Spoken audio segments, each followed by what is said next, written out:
좋은 아침입니다. 문목사의 1분 묵상, 오늘 예레미야 13장입니다. 오늘 11절 말씀을 보면 배로 된 허리띠 이야기가 나옵니다. 하나님께서 예레미야에게 이상한 요구를 하십니다. 배로 된 띠를 사서 허리에 띠고 다니다가 그 배띠를 유프라테스 강가에 바위 틈에 감추어 두었다가 하나님께서 말씀하실 때 가져오라는 겁니다. 예레미야가 그렇게 했습니다.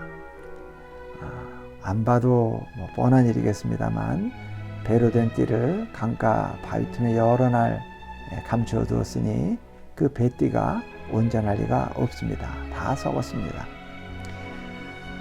하나님께서 예레미야에게 왜 이런 퍼포먼스를 하게 하신 걸까요? 9절 말씀 보면 이렇게 되어 있습니다. 여호와께서 이와 같이 말씀하시니라. 내가 유다의 교만과 예루살렘의 큰 교만을 이같이 썩게 하리라. 교만한 이스라엘의 최후가 어떻게 될 거라는 것을 보여주기 위해서 예레미야로 하여금 이런 행동을 하게 하셨다는 겁니다. 그런데 이스라엘의 교만을 고발하는 일에 쓰인 도구가 왜 하필이면 몸에 두르는 띠였을까요? 11절이 답인 것 같습니다. 여호와의 말씀이니라. 띠가 사람의 허리에 속함같이 내가 이스라엘 온 집과 유다 온 집으로 내게 속하게 하며 그들로 내 백성이 되게 하며 내 이름과 명예와 영광이 되게 하려 하였으나 그들이 듣지 아니하였느니라. 허리띠는 사람에게 속해 있을 때, 특히 인체에 딱 붙어 있을 때 가치와 의미를 갖게 되는 물건입니다. 인체에 속해 있을수록, 인체에 의존해 있을수록, 사람 몸에 더 강하게 밀착해 있을수록 쓸모가 있는 물건입니다. 그런 것처럼 이스라엘도 하나님께 속해 있을수록, 하나님께 의존할수록, 하나님께 더 강하게 밀착해 있을수록 그 존재의 의미와 가치를 갖게 되는 사람들이죠. 그런데 이스라엘이 어떻게 했다는 거예요? 그 띠를 스스로 풀어버리고 하나님을 떠났다는 겁니다. 띠가 저절로 풀린 것이 아니라 이스라엘이 풀어버렸답니다. 하나님을 떠나기 위해서 작심하고 그 띠를 풀어버렸습니다. 사람들은 예나 지금이나 그렇게 해야 자유와 명예와 부를 누릴 수 있을 거라고 생각합니다. 하나님 없이도 잘할 수 있고 잘 될 수 있을 거라는 생각, 아니 하나님이 없어야 잘 될 수 있을 거라는 사상, 교만이죠. 이런 이스라엘에게 하나님께서 예레미야를 통해서 재앙을 예언하시는데 무슨 말씀을 하시는가 하면 포도주 가죽부대 이야기를 하십니다. 모든 가죽부대가 포도주로 차리라 라고 말씀해요. 이 말은 사실 아무 선입견이 없이 들으면 꽤 좋은 말입니다. 이 말은 원래 지극히 당연한 일을 뜻하는 이스라엘의 속담입니다.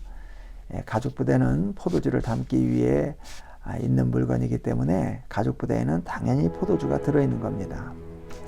그런데 이 말은 시간이 지나면서 그 의미가 상당히 이제 왜곡이 돼서 이스라엘의 무조건적 부흥과 번영을 기대하는 말로 고정이 된 말입니다. 오늘 예레미야가 모든 가죽부대가 포도주로 차리라 라고 하니까 사람들이 꽤 놀랐을 것 같습니다. 아니 저 사람이 늘 멸망한다, 파멸한다 그런 말만 하고 다니더니 오늘은 웬일로 이렇게 좋은 말을 하는가, 좀 놀랐을 것 같습니다. 그러면서 대답합니다. 모든 가죽부대가 포도주로 찰 줄을 우리가 어찌 알지 못하리요. 당연하지 이 사람아. 가죽부대야 늘 포도주로 차 있는 법이 아닌가. 뭐 당연한 말을 그렇게 하는가. 그때 예레미야가 허를 찌르죠. 내가 이 땅의 모든 주민과 다윗의 왕위에 앉은 왕들과 제사장들과 선지자들과 예루살렘 모든 주민으로 잔뜩 취하게 하고 또 그들로 피차 충돌하여 상하게 하되 부자 사이에도 그렇게 할 것이라. 가죽부대가 포도주로 찬다는 말은 잔치, 승리, 부흥, 번영을 뜻하는 말인데, 예레미야는 하나님께서 이스라엘을 그 포도주로 취하게 만들어서 우왕좌왕, 좌충우돌 서로 부딪히게 하고 상하게 할 거라는 말을 한 겁니다. 심지어 이 사람들이 술에 취해서 누구도 알아보지 못하는가 하면 아버지와 아들도 서로를 알아보지 못하고 서로를 칼로 치고 상하게 만들어 버린다는 겁니다. 이스라엘 사람들에게 익숙한 격언을 사용해서 공감대를 형성한 다음에 그 격언에 빗대서 전혀 예측하지 못했던 반전의 메시지를 전하는 겁니다. 왜 이런 어법을 사용했을까요? 이스라엘의 교만에 대해서 하나님께서 너무나 크고 깊은 실망과 상심과 분노를 느끼고 계시다는 겁니다. 오늘 15절에서 19절은 교만한 이스라엘을 향한 예레미야의 호소입니다. 높아진 마음을 내려놓고 스스로 낮추어 앉으라는 겁니다. 너희는 들을지어다, 귀를 기울일지어다, 교만하지 말지어다. 너희는 스스로 낮추어 앉을지어다. 언제나 어느 때나 인간은 하나님 앞에서 겸손해야 되고 자기를 낮춰야 됩니다. 안 그러면 배띠가 썩듯이 썩어서 버려지는 날이 옵니다. 하나님 앞에서는 모두 다 머리를 숙일 줄 알아야 됩니다. 절대 고개를 쳐들고 까불면 안 됩니다.